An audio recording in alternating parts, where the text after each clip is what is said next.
Mari kita akan bersama-sama membuka firman Tuhan di dalam kitab 1 Tesalonika pasal yang kedua, ayat 1 sampai dengan ayat yang ke-18.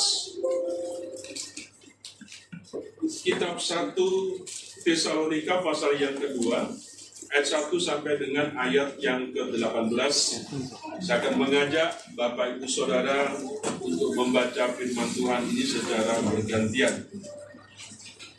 Saya akan membacakan Injil, Bapak Ibu baca sampai ayat yang ke-6 sampai dengan ayat yang ke-18. Demikian bunyi firman Tuhan. Pelayanan Paulus di Tesalonika. Kamu sendiri pun memang tahu, saudara-saudara, bahwa ke dalam tangan kami di antaramu tidaklah sia-sia. Tapi sungguh kami seperti kamu tahu kelahirannya dan melihat ke Filipi, namun dengan pertolongan Allah kami berkenan untuk memberitakan Injil kepada kamu dalam perjuangan yang keras. Sebab nasihat kami tidak lahir dari kesesatan atau dari maksud yang tidak murni, dan juga tidak disertai tipu daya. Sebaliknya karena Allah telah menganggap kami layak untuk mempercayai Injil kepada kami, karena itulah kami berbicara, bukan untuk menyukakan manusia, melainkan untuk menyukakan Allah yang menguji hati kita. Karena kami tidak pernah bermulut manis. Hal itu kamu ketahui, dan tidak pernah mempunyai maksud loba yang tersembunyi. Allah adalah saksi. Juga tidak pernah kami mencari pujian dari manusia, baik dari kamu maupun dari orang-orang lain, sekalipun kami dapat berbuat demikian sebagai rasul-rasul Kristus. Tetapi kami berlaku ramah di antara kamu, sama seperti seorang ibu mengasuh dan merawati anaknya. Dan demikianlah kami dalam kasih sayang yang besar akan kamu, bukan saja dalam membagi Injil Allah dengan kamu, tetapi juga hidup kami sendiri dengan kamu, karena kamu telah kami kasihi. Sebab kamu masih ingat, saudara-saudara, aku usaha dan jerih lelah kami, sementara kami bekerja siang malam, supaya jangan menjadi beban bagi siapapun juga di antara kamu. Kami memberitakan Injil Allah kepada kamu. Kamu adalah saksi, demikian juga Allah, betapa saleh, adil dan tak bercacatnya kami berlaku di antara kamu yang percaya. Kamu tahu betapa kami seperti bapa terhadap anak-anaknya, telah menasihati kamu dan menguatkan hatimu seorang demi seorang. Dan meminta dengan sangat supaya kamu hidup sesuai dengan kehendak Allah yang memanggil kamu ke dalam kerajaan dan kemuliaannya. Dan karena itulah kami tidak putus-putusnya mengucap syukur juga kepada Allah. Sebab kamu telah menerima firman Allah yang kami beritakan itu. Bukan sebagai perkataan manusia, tetapi, dan memang sungguh-sungguh demikian, sebagai firman Allah yang bekerja juga di dalam kamu yang percaya. Sebab kamu saudara-saudara telah menjadi penuh jemaat-jemaat Allah dan Dia, jemaat-jemaat dalam Kristus Yesus, karena kamu juga telah menderita dari teman-teman sebangsamu, segala sesuatu yang berderita dari orang-orang Yahudi. Bahkan orang-orang Yahudi yang telah membunuh Tuhan Yesus dan para nabi dan telah menganiaya kami. Apa yang berkenan kepada Allah tidak mereka pedulikan, dan semua manusia mereka musuhi. Karena mereka mau menghalangi kami memberitakan firman kepada bangsa-bangsa lain untuk keselamatan mereka. Demikianlah mereka terus-menerus menambah dosa mereka sampai kita dan kesalahan mereka telah menimpa mereka sebelum-sebelumnya. Tapi kami, saudara-saudara, yang seketika terpisah dari kamu jauh di mata, tetapi tidak jauh di hati, sungguh-sungguh dengan rindu yang besar telah berusaha untuk datang menjenguk kamu.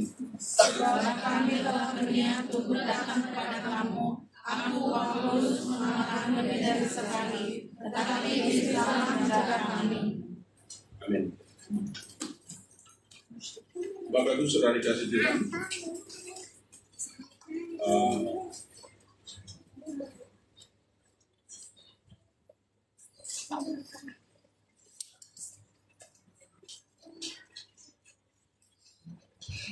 saya memberikan sebuah tema pada pagi hari ini, Bapak Ibu. Pelayanan wujud kasihku pada Allah. Pelayanan wujud kasihku kepada Allah. Bapak Ibu sedang kasih Tuhan, ada kalimat yang bunyinya demikian. Lakukan apa yang Anda cintai dan cintai apa yang Anda lakukan. Ya, cintai, lakukan apa yang saudara cintai dan cintai apa yang saudara lakukan.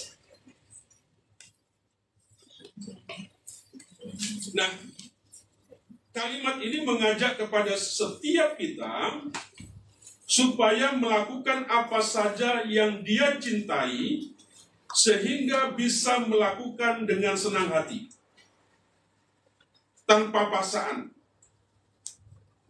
Itu maksud daripada kalimat yang saya katakan tadi.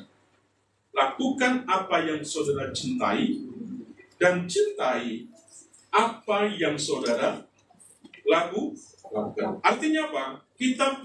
Kita mengerjakan segala sesuatu, Bapak Ibu, itu dengan senang hati, ya, tanpa paksaan, tanpa sesuatu yang negatif dengan apa yang kita kerjakan. Misalnya seperti ini, Bapak Ibu, ya. Ketika seseorang melakukan hobi kesenangannya, ya, orang yang senang mancing, Bapak Ibu, akan tetap merasa nyaman, ya, ketika dia duduk berjam-jam, ya, di pinggir sungai, meskipun hujan dan terik, gitu kan? Tidak cukup di situ, walaupun berjam-jam banyak nyamuknya, masih senang masuk itu. Dia tidak pergi. Tapi akan sangat tidak baik hasilnya jika seseorang itu dipaksa untuk melakukan sesuatu yang tidak dia sukai. Seperti hobi tadi. Kalau orang hobinya mancing, Bapak Ibu, berjam-jam duduk di pinggir sungai, di pinggir kolam, entah itu terik panasnya, hujannya dan sebagainya, nyamuknya banyak, orang tetap senang. Karena memang hobinya di situ. Ya. Anak muda, ya, banyak anak muda yang tidak bisa menyelesaikan, ya, pekerjaannya. Itu disebabkan mungkin karena faktor-faktor yang lain, mungkin karena jurusannya yang mungkin itu dulu bukan pilihannya dia, tapi orang tuanya. Mungkin itu karena orang tuanya mau dia kerja di situ, ya. Sehingga ketika dia bekerja, ya, dia tidak suka. Mengapa? Karena orang itu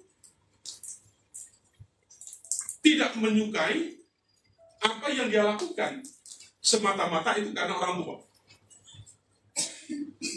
Sehingga dia melakukannya dengan penuh keterpaksaan.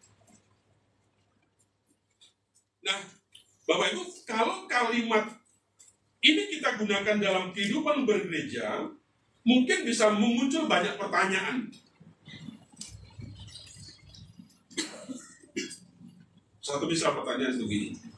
Apakah kita melakukan pelayanan dengan senang hati dan tanpa paksaan? Ketika Bapak Ibu melakukan pelayanan di gereja, ya, atau di rumah, apakah Bapak Ibu melakukan pelayanan itu dengan senang hati atau, ya, dan tanpa paksaan?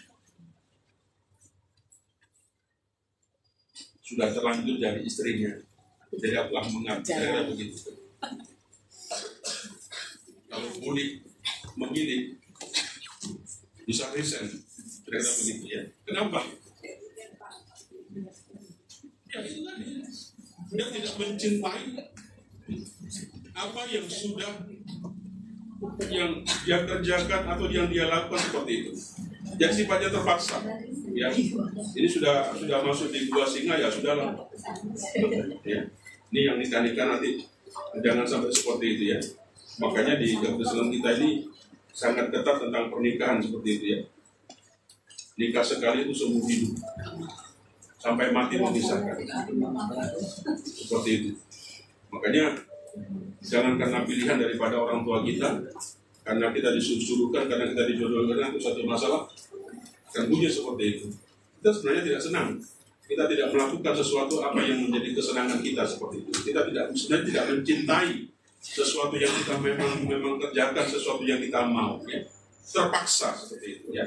Dan endingnya pastilah tidak bagus. Dalam gereja seperti itu, apakah Bapak Ibu melakukan pelayanan dengan senang hati, ya, tanpa sebuah paksaan? Ya, apakah selama ini kita menyukai berkegiatan dalam gereja? Yang pelayan di gereja sini Bapak Ibu, yang menjadi WL, yang menjadi singkat, yang menjadi majelis, siapapun yang terlibat, yang main musik, ya salahnya sendiri. Saya sudah nggak mau jadi majelis, takut jadi majelis. Biasanya begini. Itu akan kelihatan nanti dalam sebuah kehidupan lanjutannya seperti apa. Nah, dari itu begitu. Ya, kita nggak nyaman sama Roberta, nanti tanya Roberta jadi ini gitu. Hanya anggot-anggotan, udah mulai menghilang satu dengan yang lain. Ya, Bapak Ibu, banyak hal yang bisa kita lihat ya dalam pelayanan gereja seperti itu. Atau kita bisa memberikan sebuah pertanyaan, ya. Kenapa kita harus menyukai pelayanan gereja? Ya. Bapak Ibu, kalau kita browsing tentang pelayanan di gereja itu apa sih? Sebenarnya sederhana Bapak Ibu. Ya. Salah satu penerima tamu. Ya. Itu sebuah pelayan di gereja. Main musik, menjadi singer, menjadi BL, menjadi pengurus gereja dan sebagainya. Ya. Itu adalah pelayan kolektan seperti itu. Itu juga sebuah pelayan gereja seperti itu. Nah, itu sebenarnya yang ingin, ketika tadi saya mengatakan tema itu wujud, ya, pelayanan itu wujud kasihku kepada Allah. Pelayanan seperti apa yang dipercayakan kepada kita? Bisa macam-macam Bapak Ibu ditugaskan oleh gereja ini untuk terima tamu, untuk menjadi kolektan, untuk apa dan sebagainya. Tetapi pertanyaannya Bapak Ibu itu yang tadi, apakah itu sungguh-sungguh Bapak Ibu mencintai, ya, apa yang sudah kita terima, ya, lakukan apa yang saudara cintai dalam pelayanan, ya. Cintai apa yang saudara lakukan, akan kelihatan seperti itu, ya. Sama nanti calon-calon yang pengantin ini nanti akan teruji, ya, di proses perjalanannya. Apakah orang ini benar-benar mencintai tentang pribadi seseorangnya atau mencintai sesuatunya? Epeng. Sebenarnya dia kawin sama ini sebenarnya bukannya kita sebenarnya sama dia, bukan. Yang dia kejar, yang dia tertarik sebenarnya epengnya seperti itu. Ya. Ketika hepengnya, uangnya sudah tidak ada, segala sesuatunya nggak ada, kecantikannya nggak ada, kegantengannya nggak ada, Bapak Ibu, apakah berubah? Apakah tetap mencintai seperti itu? Ya.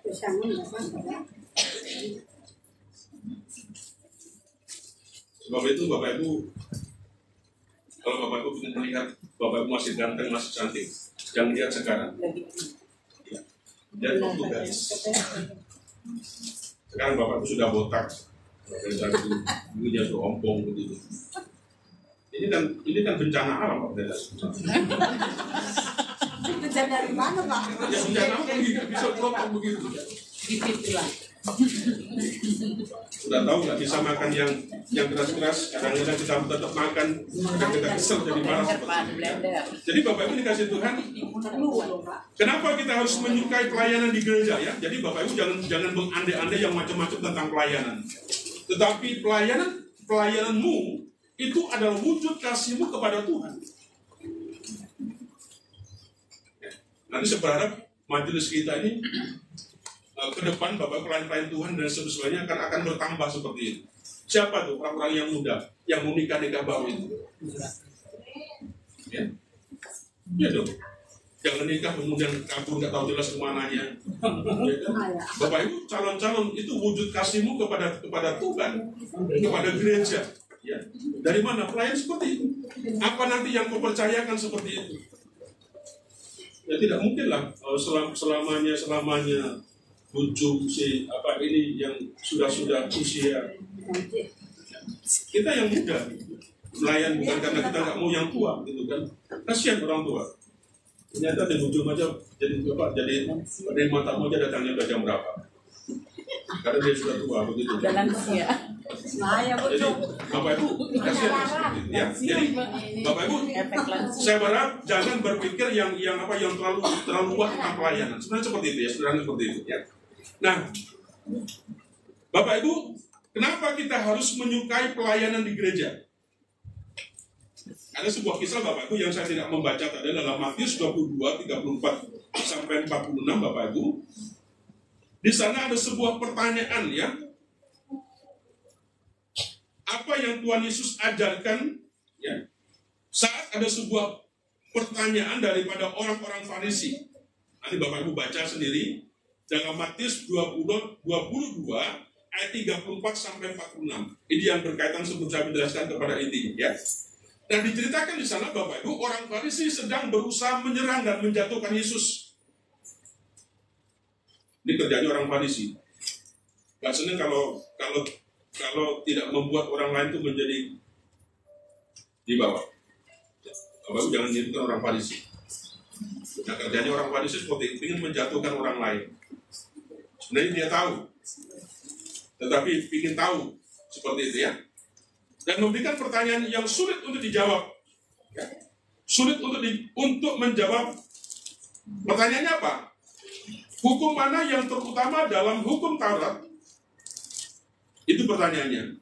Dari banyaknya hukum Taurat, orang Farisi bertanya, hukum mana yang terutama di antara banyaknya hukum Taurat?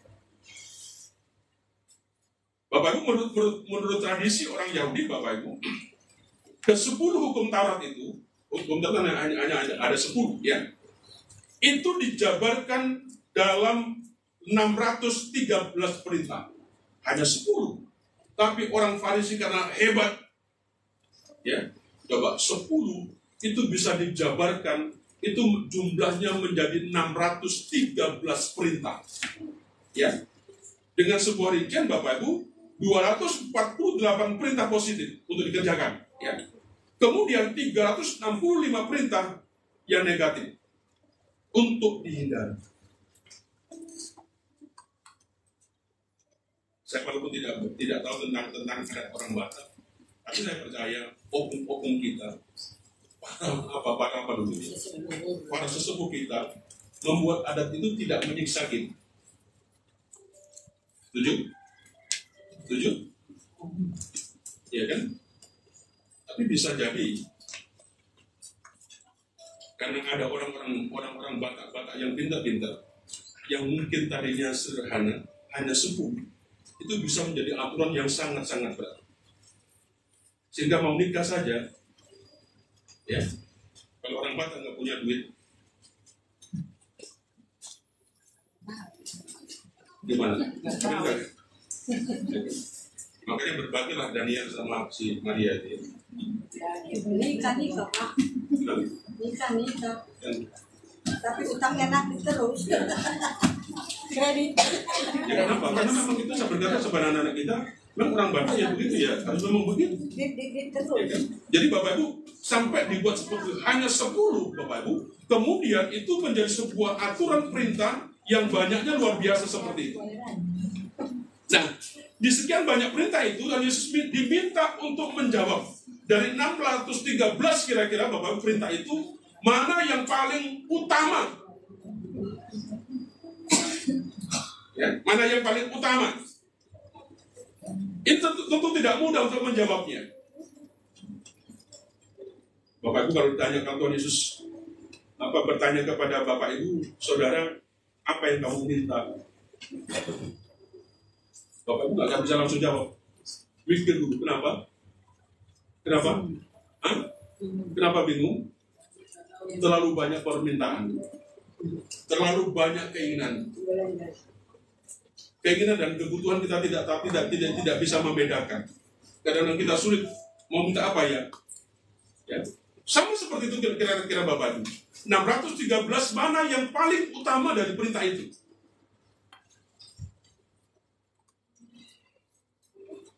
Nah Bapak Ibu, ini yang ditanyakan orang-orang Farisi kepada Yesus. Ya. Dan itu sudah menjadi sesuatu yang biasa pada waktu menjadi sebuah perdebatan seperti itu. Ya. Sebagian memahami bahwa semua perintah adalah sama kedudukannya. Ya. Tidak ada yang lebih besar, tidak ada yang lebih kecil. Sebagian yang lain mencoba mengelompokkan semua perintah dengan kategori besar dan kategori kecil. Ini dosa besar, dosa kecil. Nanti kalau ada di sini yang sudah ahli Taurat, sudah belajar agama, coba mana yang besar, mana yang kecil seperti itu. Nanti kasih ke Pak Brenda. Ya. Beberapa orang menganggap bahwa hukum penyunatan itu sesuatu yang utama. Ya. Yang lain mengutamakan tentang hukum korban. Ada yang mengutamakan tentang hukum Sabat. Ya. Jadi jawaban apapun yang Tuhan kasih kepada mereka, Bapak Ibu, pasti akan mendapatkan sanggahan dari kelompok ini. Tetapi Bapak Ibu kalau kita membaca, ya, apa yang kita lihat dalam Matius 28, Bapak Ibu, Tuhan Yesus memberikan sebuah jawaban yang begitu bijaksana. Ya. Semua orang Yahudi pasti sudah mengetahui bahwa perintah yang dikutip oleh Tuhan Yesus dalam Matius tadi. Ya. Mereka bahkan setiap hari mengucapkan tentang perintah untuk mengasihi Tuhan dengan segenap hati, jiwa, dan akal budi. Ya. Dia tidak hafal tentang hal itu. Tidak tahu tentang seperti itu. Ya. Nah, perintah untuk mengasihi sesama manusia juga tidak asing. Ya. Sama sekali di telinga kita juga pun. Ya.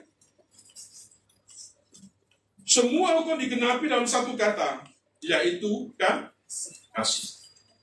Pada beberapa kali pertemuan Bapak Ibu, ada satu tema yang disampaikan Pak Brenda Ari dan juga saya sharingkan di kita di BRT. Kenapa kasih itu yang paling terbesar di antara iman dan pengharapan? Bapak Ibu jangan salah menafsirkan tentang bagian ini. Ya. Sesuatu tentang kasihnya. Kenapa iman dan pengharapan kemudian ada kasih? Iman pengharapan Bapak Ibu tidak dimaksudkan oleh Paulus direndahkan, tidak begitu penting. Kasih itu sebenarnya bicara mengasihi orang lain. Ya. Wujud kasih nanti kepada gereja pelayanan kita. Itu yang mau dijelaskan kepada kita. Ya. Mengasihi Tuhan dengan segenap hatimu, ya, dengan segenap jiwamu, dengan segenap akal budimu. Ya.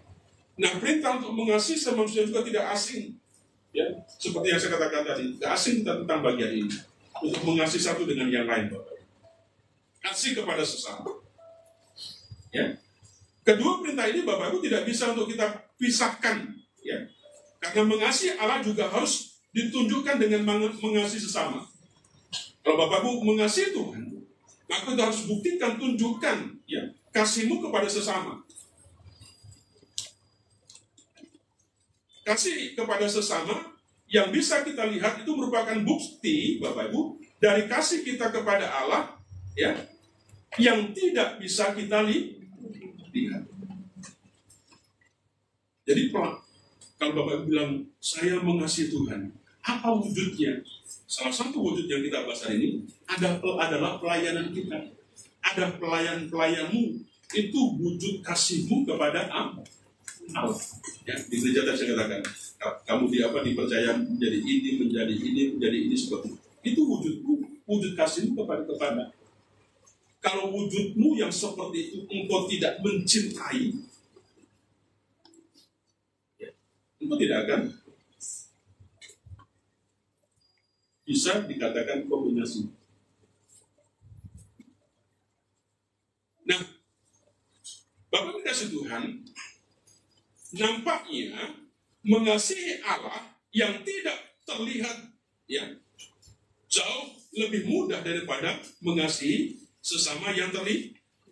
Ya, jadi nampaknya Bapak Ibu, mengasihi Allah yang tidak terlihat jauh lebih mudah daripada mengasihi sesama yang terlihat. Coba kalau Bapak Ibu bicara tentang pengampunan, kalau Bapak Ibu disuruh datang untuk meminta maaf atau memberikan pengampunan dan sebagainya, Bapak Ibu mau? Dalilnya Bapak Ibu, aku sudah memaafkan dia. Memaafkan, Bapak Ibu, Tuhan sudah tahu, benar Tuhan tahu. Tapi orang yang salah sama kamu atau siapa saja dia tidak tahu kalau kamu sudah memaafkan. Ya, sama dengan hal mengasihi tadi. Ya. Tetapi apa yang terjadi Bapak Ibu? Nampaknya dalam kehidupan kita mengasihi Allah yang tidak terlihat itu lebih apa ya? Jauh lebih mudah daripada mengasihi sesama yang terlihat. Mengasihi Tuhan itu lebih gampang daripada sesuatu yang kelihatan mengasihi sungguh-sungguh kepada manusia. Bagaimana kita dapat mengasihi sesama kita? Ya. Perhatikan Imamat 19 ayat yang kedua. Ya. Imamat 19 kedua. Ya. Bagaimana saya bisa mengasihi sesama?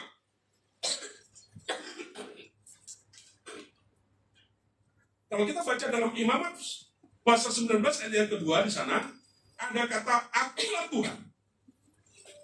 Ya. Alasan dibalik kasih kita, Bapak Ibu, kepada sesama kita, itu terletak pada diri Tuhan.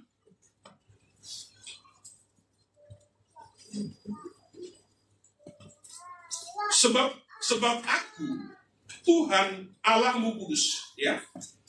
Akulah Tuhan. Ini alasan dibalik kasih kepada sesama. Dengar Bapak Ibu baik-baiknya.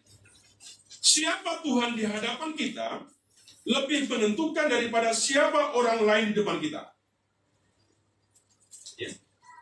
Siapa Tuhan di hadapan kita lebih menentukan daripada siapa orang lain di depan kita.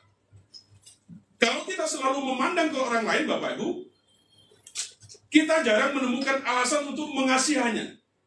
Ya.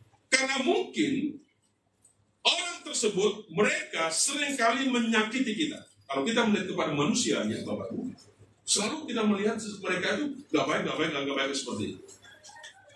Ya. Bagaimana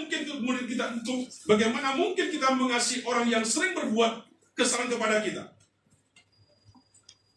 Bahkan dia sangat tega seperti itu. Berbuat sesuatu yang tidak baik kepada saya. Saya harus mengasihi dia? Kira-kira begitu kok. Ingat Bapak Ibu Saudara kasih Tuhan, hanya ketika kita ya menunjukkan mata kita kepada Tuhan sebagai Allah yang penuh kasih, kita menemukan semua alasan untuk mengasihi orang lain. Apa ya? Kalau kita akan memandang manusianya Bapak Ibu, tidak ada alasan untuk kita bisa mengasihi dia.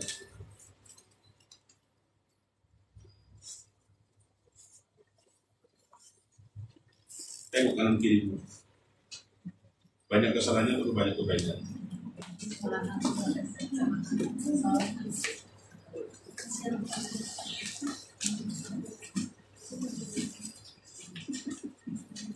Kan begitu Bapak Ibu. Kalau guru salah satu menjawab tidak akan salah begitu kan. Tapi kalau benar, banyak benernya jarang. Benar gitu. Tapi kalau satu saja salah, teriaknya luar biasa. Salah! Begitu. Ya. Kenapa? Memang itu fakta.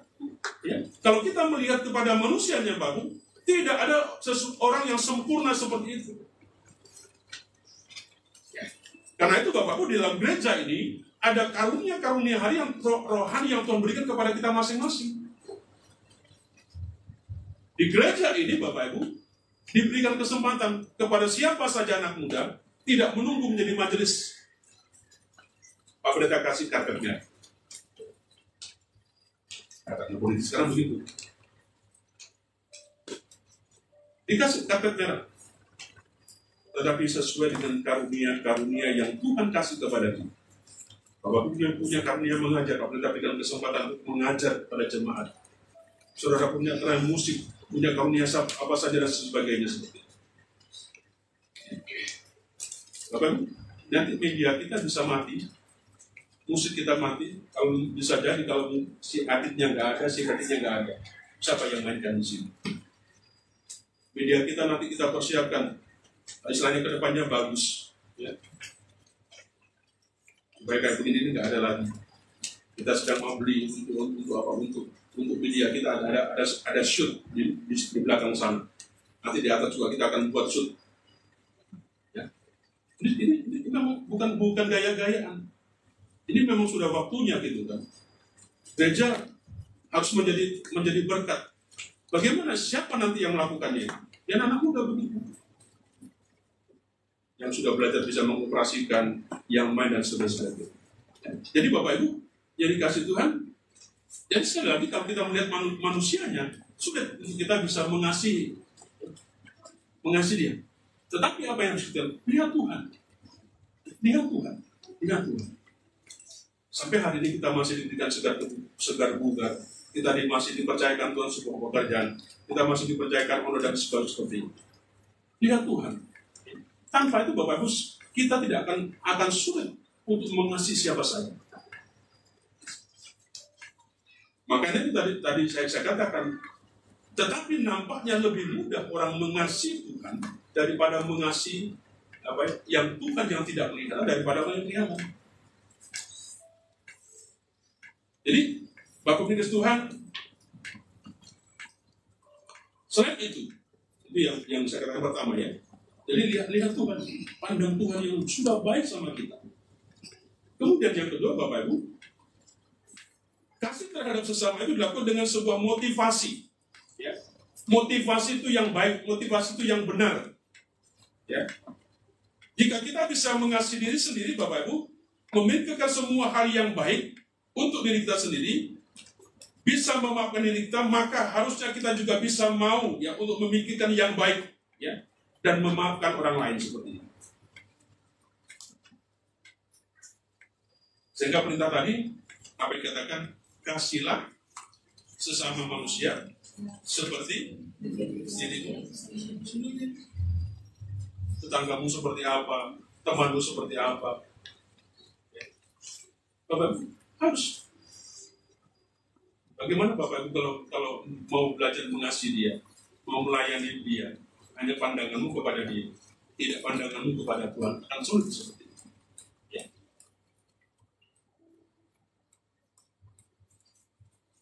Nah, itu yang sedang terjadi dengan orang Farisi kepada Yesus. Saya ingin kembali kepada laptop ya. Apa yang terjadi dengan Paulus Bapak Ibu?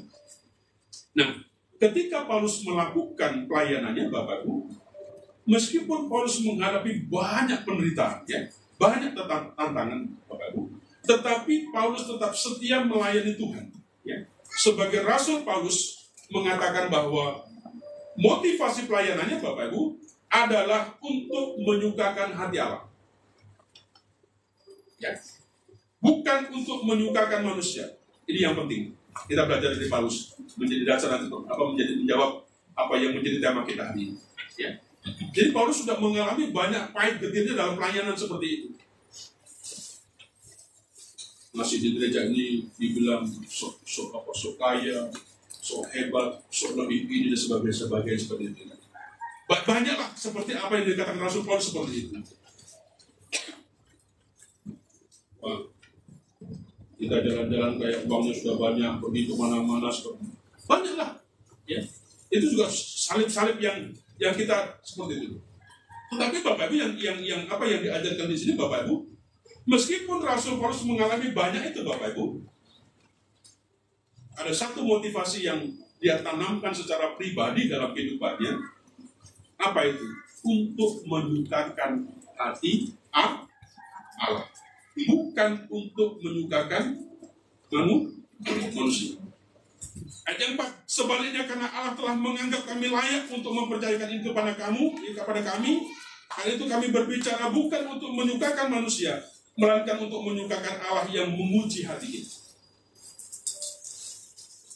Apa yang tujuan pelayanannya? Hanya untuk menyukakan hati itu. Nanti kamu jadi pelayan, bukannya yang kata-kata tadi wujud. Ya, pelayanan adalah wujud kasihmu kepada Allah. Kenapa? Kamu melayani hanya untuk kepentingan apa yang kamu persembahkan kepada Tuhan. Apa saja yang kau kerjakan, kau lakukan untuk Tuhan, itu motivasimu seperti itu. Ya. Sehingga wajar Bapak Ibu harus berani ya melayani dengan hati yang tulus.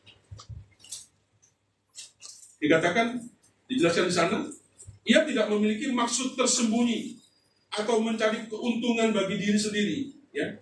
Tidak mencari sebuah pujian. Gak ada. Mau dipuji atau tidak, gak penting. Ya. Kita sedang ingin mendapat pujian dari Allah, kalau begitu ya. Mau dipuji atau tidak sama pendeta, sama majelis atau dengan siapa saja gak penting. Tapi satu motivasi kita ingin belajar untuk menyukakan hati. Ibadah Bapak yang Bapak lakukan itu harus menjadi tujuan. Tidak semata-mata yang di absen nanti dilihat pendeta siapa yang nggak datang, nanti ditanya di telepon kemana nggak datang hari Minggu. Tidak. Terlalu remah-remah, terlalu rendah kalau kita punya seperti itu. Bapak Ibu datang beribadah karena Bapak Ibu cinta sama Tuhan. Bapak Ibu mengasihi Tuhan seperti itu. Tidak ada dasar yang lain, tidak ada tujuan yang lain. Anak muda datang ke gereja, apakah cari pasangan? Dikain pasangannya nggak ada. Pasangannya mama, bapak-bapak, teman-teman gitu. Bapak, anak muda nggak usah khawatir. Tunjukkan di mana kau bergereja seperti itu. Jati dirimu, identitas dirimu. Nggak usah takut nanti nggak punya pasangan, nggak laku, tidak. Ada cara Tuhan. Ya. Integritasmu di mana kalau kau bagus, di mana-mana kau nanti laku seperti itu. Kau akan dinaikkan sama Tuhan seperti itu. Ya. Jadi Bapak Ibu, kenapa Paulus motivasinya benar? Tidak mencari sebuah keuntungan, tidak masuk yang jelek seperti itu. Ketika dia memberitakan, dia nggak takut.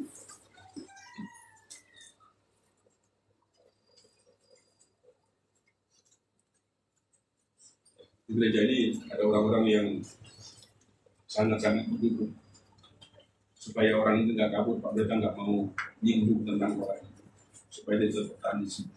Kenapa? Ada harapan yang Pak Pendeta mau daripada orang di sini. Bagaimana enggak? Kamu suka di sini atau tidak? Ini pelayanan Pak Pendeta. Ada satu firman Tuhan yang Pak Pendeta sampaikan kepada kita. Kenapa? Tidak ada satu tendensi yang macam-macam. Apa yang Pak Pendeta ajarkan tidak? Kita sudah diajar Tuhan 23 tahun di sini. Secara pengalaman kita diajar. Ya. Kita diperlihatkan, dipercontohkan, ditontonkan sama Tuhan. Bahwa Tuhan itu menyertai hambanya yang dipercayai lain seperti itu. Jadi ketika kita mengajar itu tidak ada sebuah kepentingan. Kenapa kau mandek? Karena pendetamu nggak berani ngomong sesuatu yang seharusnya dibicara. Kenapa kau tidak bertumbuh mungkin? Karena pelayan-pelayanmu tidak berani mengatakan sesuatu yang harus disampaikan. Bapak Ibu, ini yang sedang terjadi dengan Rasul Paulus. Ya, tujuannya seperti itu. Yang penting motivasimu benar. Ya, tujuanmu benar seperti itu. Nah, hal inilah yang membuat Rasul Paulus, Bapak Ibu, bisa menjadi berkat bagi jemaat, khususnya di Tesalonika. Ya. Allah sudah sedemikian baik kepada kita. Bahkan di tengah-tengah kegagalan dan ketidaksetiaan kita, Tuhan tetap setia. Di tengah-tengah penderitaanmu, tentang kesukaran, kesulitanmu sebagainya, Tuhan setia. Tuhan sudah sembuhkan engkau. Jangan ngelaprak setelah kau sembuh. Ketika kau diberkati, kata Musa mengingatkan kepada orang Israel, ketika nanti kau sudah di Kanaan, kau makmur, rumahmu sudah bagus, uangmu sudah banyak dan sebagainya, jangan engkau melupakan Tuhan. Melupakan beda Bapak ini. Beda? Kalau lupa?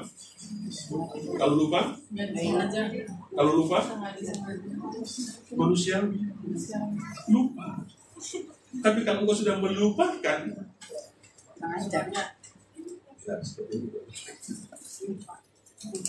benar Bapak ya? Itu pesannya orang Musa kepada Musa, nanti kalau kamu di Kanaan, kamu sudah makmur gemari roh jinawi seperti itu, jangan sampai engkau lupa kepada Tuhan Allahmu. Tidak melupakan. Jangan sampai engkau melupakan Tuhan Allahmu. Kenapa? Saya katakan Tuhan itu sudah baik. Pasangan yang sudah mulai menikah begini. Apa yang dia katakan? Daniel sudah mengembara kemana-mana ke dunia untuk menjadi pasangan hidup. Di sini begini, di sini begini. Makanya Bapak saya berkata kepada anak muda, kalau engkau ditolak sama pacarmu, cewekmu, puji Tuhan. Berarti Tuhan ingin pasanganmu jauh lebih baik dari itu. Amin. Begitu kan? Ya, walaupun berapa kali kita gagal, nggak masalah. Jangan kemudian kecewa, putus asa, gantung diri, minum baygon dan sebagainya. Ya. Cewek cowok di dunia ini masih banyak. Dan gara-gara putus enggak, katakan kepada Tuhan, Tuhan terima kasih. Aku putus dengan ini. Aku percaya Tuhan akan kasih jauh lebih baik dari si Inem. Oh, Bapak udah bisa bilang si Inem ya. Gitu kan ya? Bahaya si Bapak ya bilang si Inem. Saya pacaran di rongrong. Pacar saya. Enggak apa-apa, puji Tuhan dia putus. Nanti kalau nikah bisa dirongkrong lagi sama gitu. Jadi Bapak Ibu, itu yang katakan Tuhan itu sudah sangat baik seperti itu. Jadi tidak alasan untuk kita tidak wujudkan ya kasih kita kepada Allah. Melalui apa? Melalui pelayanan kita seperti itu. Ya dengan suami di rumah tangga, Bapak di masyarakat, lakukanlah seperti itu. Kenapa? Karena Tuhan terlalu baik kepada kita. Saya kemarin ngomong di BRT. Saya malu bersaksi tentang mamanya yang meninggal. Saya sebagai gembala mama. Sampai dia nggak bisa pergi kemana, ke mamanya Lina. Saya bilang itu yang terlalu pendekanya. Kenapa ada mobil mendekat, kenapa nggak dia sebabnya? Bapak Ibu, ya harus jujur kita mengatakan begitu. Walaupun jujurnya putih, kita akan menghappy. Gitu benar ya. Akan menghappy. Jadi mau pergi dan sebagainya dan begitu. Artinya apa Bapak Ibu? Anda mengatakan kepada kita Bapak Ibu yang sudah menjadi teman di sini, jangan takut-takut 20 jam Bapak bisa tidur Bapak Pendeta seperti itu. Ya kalau tidur bangunin, kalau sakit Bapak pun sakit gitu ya. Jadi jangan sungkan-sungkan itu. Ada apa saja Bapak Ibu bisa datang seperti ini. Ya. Nah memang tujuan Bapak Ibu ya sedikit bersaksi. Bapak tidak punya kendaraan, memang tujuannya apa? Untuk begitu. Bapak tidak ingin yang kecil. Karena kalau hanya keluarga mau yang kecil-kecil saja ya. Cukup untuk 2 anakku dan sebagainya. Tidak ingin yang gede. Tujuannya apa seperti itu Bapak? Kalau ada jemaat dengan kegiatan itu dipakai.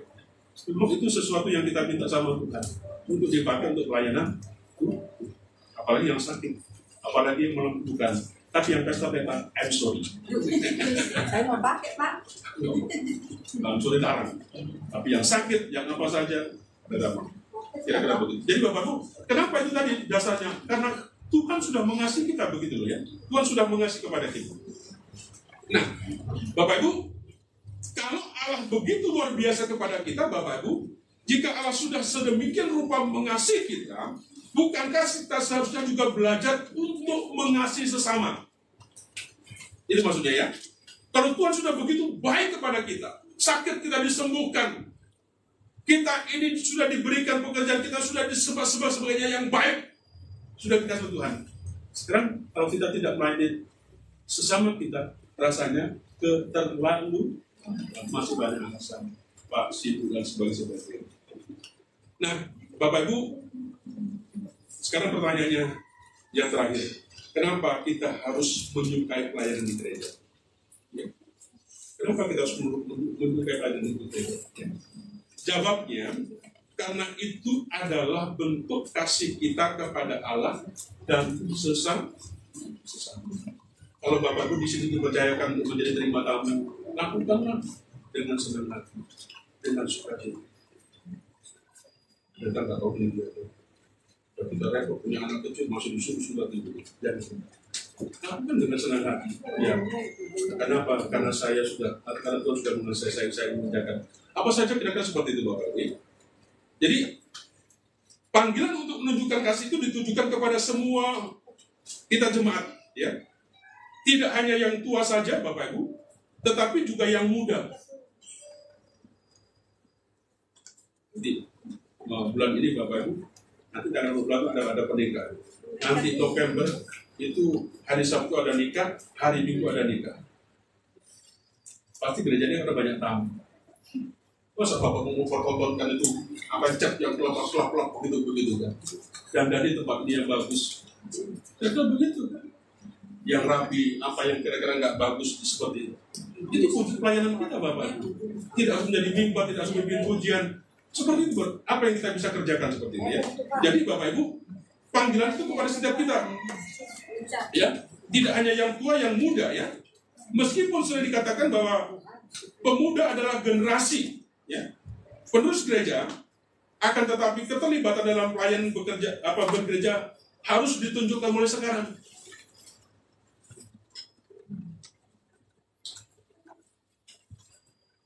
Bukan Pak Pendeta kemudian ini bukan gitu ya. Pak Pendeta doakan saya supaya saya bekerja lupa sama gereja. Ya ini gerejanya sudah kerja rontok, punya duit, ini persembahan seperti itu. Mulai sekarang, yang nanti di PHK dia berkata Tuhan sama Tuhan, aku percuma ketika aku bekerja dan nggak bekerja, tidak ada fungsiku di apa buat Tuhan. Betul begitu Pak. Jadi Bapak Ibu mengajak kepada setiap kita, kepada anak muda ya, apa saja terlibat. Ya. Nanti ada yang nikah, Bapak Ibu, kapan kita akan memberikan nyanyian untuk kakak-kakak kita yang menikah. Ya. Ini ibu sudah heboh kapan nyanyi sebenarnya. Begitu.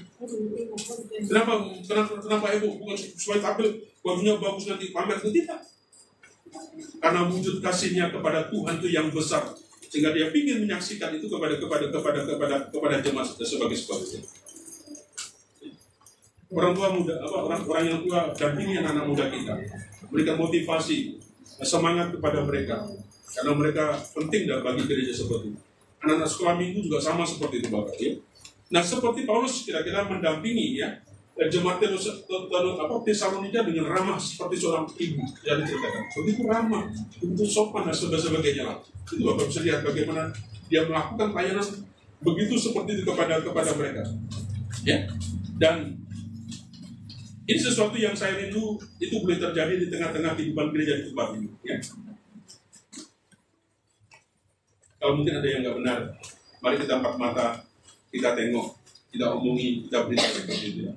Cinta, kalau pujian ya, jangan terlalu di gereja ini belum ada speakernya, nggak ada suaranya, jadi ngomongnya keras.